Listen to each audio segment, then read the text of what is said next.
Hi, I'm John Stevenson, and we're going to continue our study of Proverbs, picking up where we left off, Proverbs chapter 1, verse 8, and going to the end of the chapter. We noted and here's our overall outline of the book of Proverbs, that chapters 1 through 9 are going to be an appeal to wisdom and why you want it. And we're going to see right now the first two of 10 speeches. Speech number 1 starts off, "Hear, my son," and notice the term "my son." That's actually it's masculine. You say, "Well, wait a minute. I'm a woman. Can't I read the Proverbs too? Aren't they written to me?" Well, it's going to be written from parent. Notice father's instructions, mother's teaching, from a father mostly, but from father and mother. So we are going to hear the voice, the female voice. In fact, we're going to see it quite a bit in just a moment. Um, but it's written to the son, and you can take those teachings and apply it to women as well. I think there's application here, but it's going to be masculine in nature, and we're going to see that here. Hear, my son, your father's instruction, and notice, do not forsake your mother's teaching. Now you have instruction versus teaching. The term teaching is Torah. We're used to translating that law, and that's a good translation, but it also has this idea of teaching. That's what's in view here. So notice the voices come from both parents, the father, the mother. Indeed, they are a graceful wreath to your head and ornaments about your neck. So these teachings, these instructions, this sort of house law, are going to be something you take on, you put on, and you wear as you go out of the house. Verse 10, my son, notice that's continuing. If sinners entice you, do not consent. If they say, and we're going to be hearing the voice of temptation here, if they say, come with us, and here's the enticement coming up. Let us lie in wait for blood. Let us ambush the innocent without cause. Let us swallow them alive like Sheol. Sheol is the Hebrew word for describing the grave, but sometimes it goes a bit beyond that to describe the realm of the dead. So you don't have to only think of a tomb, although it takes in that, but sort of the realm of the dead. Remember, all people eventually die. And so here's a temptation. Let us swallow them alive. Let's be death to them. Let's make sure that they die, even whole as they go down to the pit. Remember our parallelism. So Sheol and pit have the same general idea. It's just two ways of saying the same thing. The enticement continues into verse 13. We will find all kinds of precious wealth. We will fill our houses with spoil. This is things that we're taking from those that we're going to be death to them, and we're going to profit from them. Throw in your lot with us. We shall all have one purse. Let's band together, a band of not a band of brothers, a band of criminals, and let's just see how crime pays. So here's the charge now. My son, do not walk in the way with them.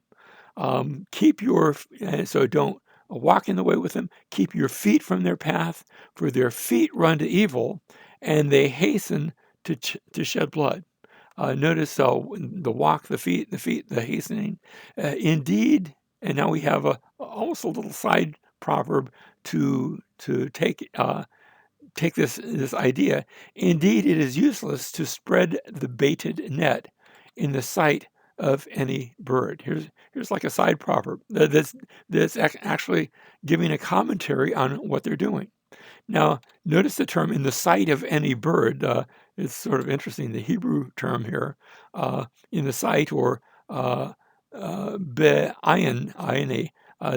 in the eyes of Kal, Baal, Kanaf, in the sight of all or any. But instead of the word bird there, it's actually Baal Kanaf. Baal, if you remember, there was a pagan god called Baal.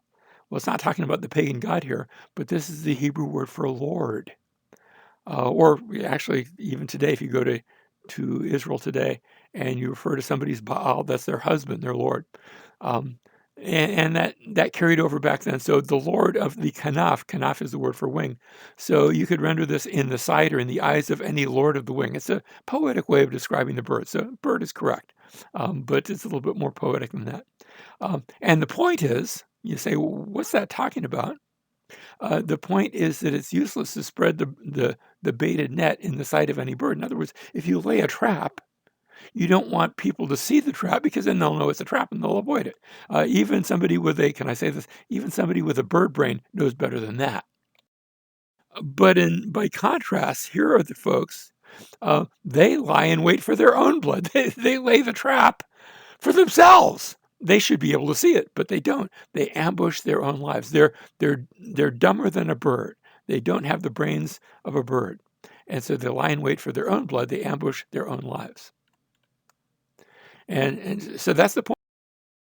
Next, we see verse 19. So are the ways of everyone who gains by violence. Anybody who takes that path of trying to rob from people to get better, and to see that as a pathway to success, they're actually putting themselves in a cage. It takes away the life of its possessors. Now, that's speech 1, the enticement of sinners. We come now to speech 2, verses 20 through the end of the chapter. This is going to be the appeal of wisdom. So wisdom shouts in the street. Now I have to talk about the word wisdom here. In this case, remember we talked about hakma is the word, but this is hakmot. That oath is a feminine ending. So it's plural, but it's also feminine. Did you catch that? The word wisdom is feminine. Now let me just talk about two things here. First of all, the idea of a feminine wisdom. All words in Hebrew are either masculine or feminine. All nouns are either masculine or feminine. You can't say the word it in Hebrew. There's no neuter. Greek has neuter, English has neuter, Hebrew does not. And so wisdom just happens to be feminine, but in this case it's plural. It's plural. Now that doesn't mean, notice they did not translate it wisdoms. And the reason why is because they looked at the verb that comes next.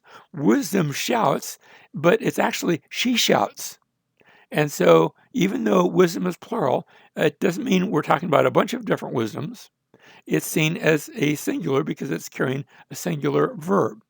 This is a little bit like what we see back in Genesis chapter 1, where we see the word Elohim, remember that's the word for God, and it's plural. But it doesn't say, we don't translate it, in the beginning, gods, they created the heavens and the earth. No, because the verb that goes with it is singular. And so we see that back then, and I think we see the same thing here. These are both what we call a plural of majesty, a plural of awesomeness. Wisdom is a great thing. God is a great one. And so because of that, it's being described in the plural. But wisdom, she shouts, so we're going to treat this as singular. She shouts in the street. She lifts her voice in the square. At the head of the noisy street, she cries. Notice her voice. She cries at the entrance of the gates in the city. She utters her sayings. And the picture here is of wisdom. Notice she's not just in the house on the lips of her mother, of the father and the mother, but she's out in the streets, out where you ought to be able to see her. And she's crying, listen to me. She's uttering her sayings.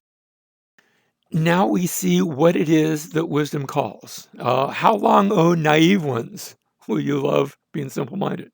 And scoffers delight themselves in scoffing, and fools hate knowledge. That's wisdom is crying out to the foolish, the people that aren't wise, and saying, how long do you want to go that way? It's almost like a lament over foolishness. And now she calls them to return. Turn to my reproof. Behold, I will pour out my spirit on you. That's the spirit of wisdom. I will pour out my spirit on you. I will make my words known to you. You have to turn to me, and then if you do, you'll enjoy the results of that. The call continues. Because I called and you refused. Now, notice, I already did this. I called. I stretched out my hand, and no one paid attention. Instead, you neglected all my counsel. You did not want any of my reproof. And so because you rejected me, and I called, you rejected, because of that, I'm going to reject you. And notice how it said in verse 26, I will also laugh at your calamity. I will mock when your dread comes. And notice the calamity, the bad things that take place, your dread. And then he repeats that in the opposite order. When your dread comes like a storm and your calamity comes like a whirlwind. So notice the the flow of that calamity, dread, dread, calamity. That's what we call a chiasm, where you say point 1, 2, and then 2, 1. Yeah, very typical in Hebrew. And when distress and anguish come upon you, when these bad things come, that's me rejecting you. He continues, I'm going to reject you. Then they will call upon me, but I will not answer. They will seek me diligently, but they will not find me. Now is the time to find me. Don't wait until calamity comes, because then I'm not going to answer. They will not find me. And then we come full circle. Because they hated knowledge and did not choose the fear of the Lord, they would not accept my counsel. They spurned all my reproof. So notice, because you rejected me. Did you catch the sort of the overall flow of those several? He said in verses 24 and 25, because you rejected me, here's what happened. And therefore I'm going to mock you, and I will not answer you, now, once the bad times do happen, because you spurned me. Sort of takes us in that full orbed approach. We finally finish up verses 31 through 33. So they shall eat the fruit of their own way. We live in a generation where we say, do it your own way. I want to do it my way. Even someone sang a song, I did it my way. Well, they will eat the fruit of their own way and be satisfied, be satiated, that is filled up with their own devices. For the waywardness of the naive will kill them, and the complacency of fools will destroy them. But he who listens to me, notice the contrast, shall live securely and will be at ease from the dread of evil. Now, what wisdom says here has an echo when we get to the New Testament, because Jesus says something very similar at the end of his Sermon on the Mount. Here are the words of Jesus, Matthew chapter 7, this is how the Sermon on the Mount ends. Therefore, everyone who hears these words of mine and acts on them may be compared to a wise man who built his house on the rock. And the rain fell, and the floods came, and the winds blew and slammed against that house, and yet it did not fall, for it had been founded on the rock. Notice, hard times came, bad times came, the rains are going to come, the bad times are going to come, but the one who has built on the wise man who's built his house on the rock of wisdom, can I say it in a different way? The rock of Jesus, he finds that he stands up in the times of trial. By contrast, next two verses say, everyone who hears these words of mine, notice everybody hears, everyone who hears these words of mine and does not act on them will be like a foolish man who built his house on the sand. The rain fell, and the floods came, and the wind blew and slammed against that house, and it fell, and great was its fall. The rains, the troubled times, the difficulties are going to come. Are you going to be able to stand up against them? Will they pull you down, or will you weather the storm? Notice the call is to hold on to wisdom, and the call here in the Sermon on the Mount is to hold on to Jesus, because his is the voice of wisdom. You've heard, will you heed the call? Will you listen? Will you react to it? Or will you ignore it?